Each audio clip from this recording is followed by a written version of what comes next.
Good afternoon, everyone. Thanks for coming. So we're here to announce the indictment of Saggio, TRIMIGLIOZZI, AREY, and Ciardullò.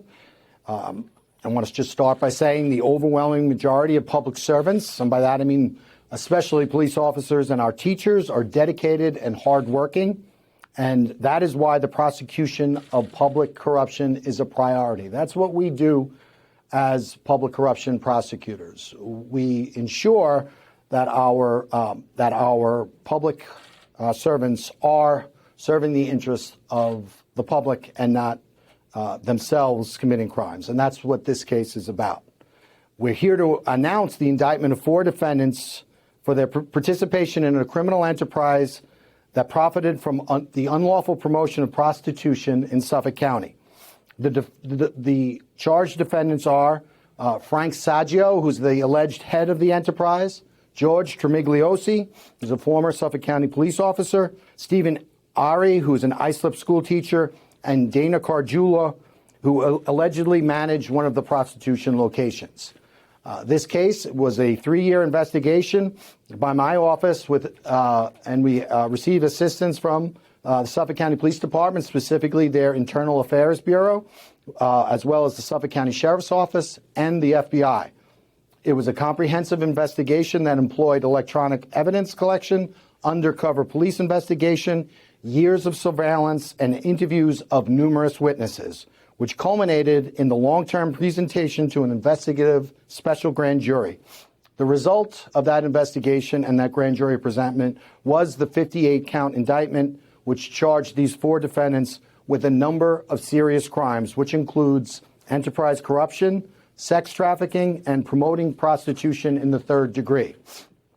The police officer, TRIMIGLIOZZI, is also charged with crimes related to official misconduct, which we will discuss in a moment. Before I talk further about the indictment, I just want to introduce our partners who are standing with me at the podium today. To my immediate right, we have Deputy Police Commissioner Belinda Alvarez-Groneman. We also have IAB Chief Milagros Soto. We have the Deputy Chief of the IAB Bureau, Al Crawford. We also have the Lieutenant of IAB, Andy Gliganic, and I want to thank IAB and the Suffolk County PD for their partnership in this case.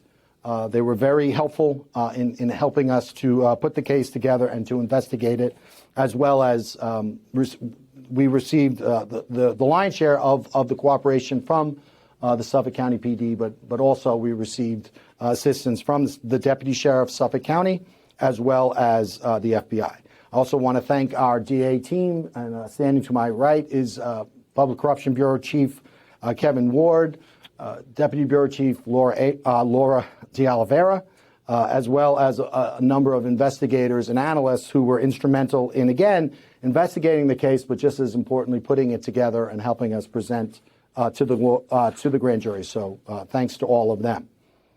Speaking of that indictment, the indictment charges a criminal enterprise that operated for approximately 5 years, from 2019 to 2024. And it is alleged that that enterprise unlawfully profited from prostitution that was being conducted at 2 locations in Suffolk County. The first location was at 66089 Sunrise Highway in Holbrook, and if you see the board, it's the second board from my left. And that location, if you look at it, it looks like it's 3 separate storefront. It's actually one building which has internal connections, and it was subdivided into 3 suites, each of which housed an alleged sex worker. And each suite had a manager who had to pay up to Saggio, who was the alleged head of the enterprise. The second location is Tunnel of Love, which is to my immediate left, and that's in Gleam Street in West Babylon, and that was ostensibly an adult toy store, which was a front, and it allegedly served as a prostitution business. And again, the Tunnel of Love had the same structure as the Sunrise Highway location in Holbrook. The managers paid up to Saggio. Sex workers were required to collect house fees in cash from customers. House fees went to the managers and to Saggio, and sex workers were not paid per se, except for what they refer to as tips from customers, and each particular act would result in a specific tip that was paid to the workers. And the workers would, in return for being able to conduct business at the locations, they would have to pay up to Saggio and the managers. A search warrant was executed at Saggio's residence in West Islip in June of 2024. That search warrant resulted in the seizure of $104,225 in cash, which was hidden throughout the house.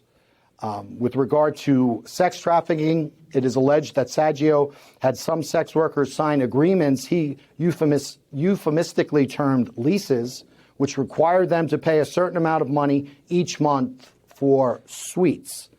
There was $6,000 a month charge at the Holbrook Sunrise location and $12,000 a month charge at the Tunnel of Love in Babylon.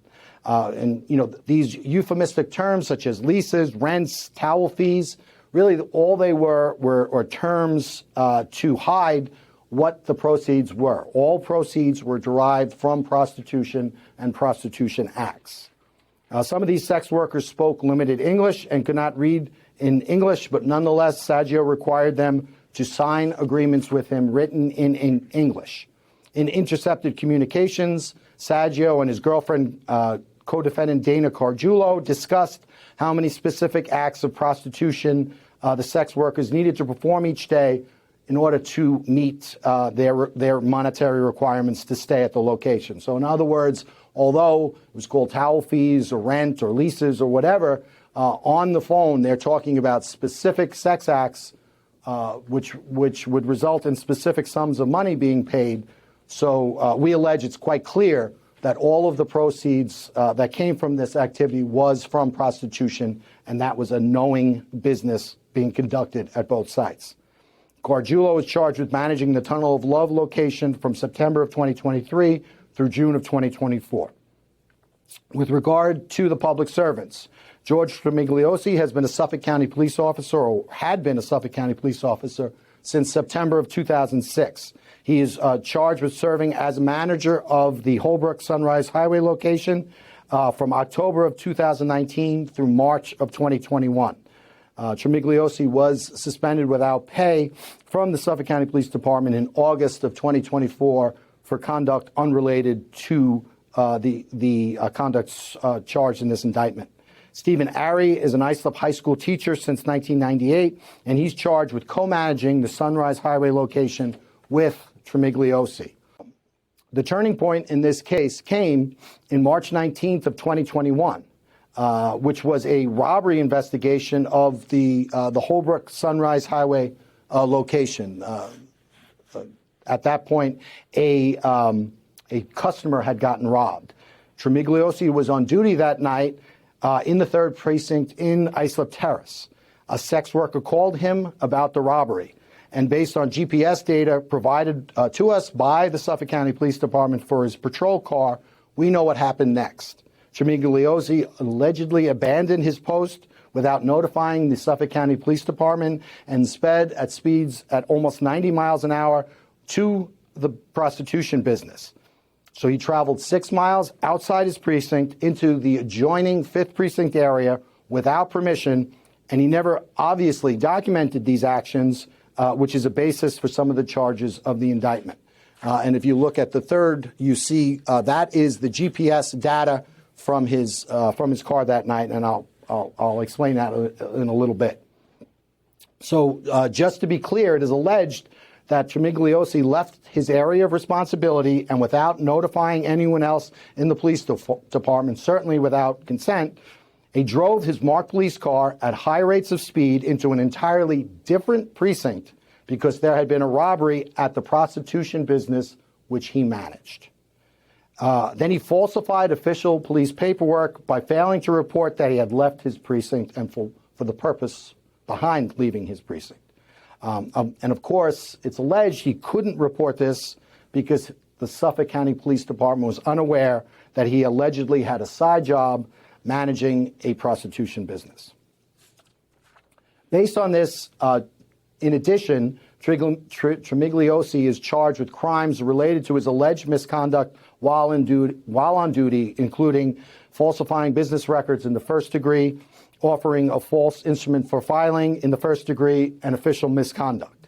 So I just want to, just so we could clarify this. So what we see here, this is the GPS from his squad car on the night of the robbery.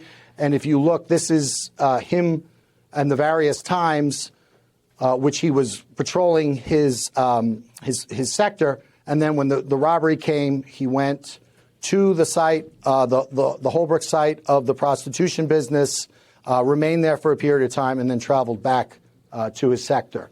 And then these other areas are areas of interest. At 3:12 a.m., he receives a call from the brothel's house phone. And then at that time, the sector car was located at the Islip fire station.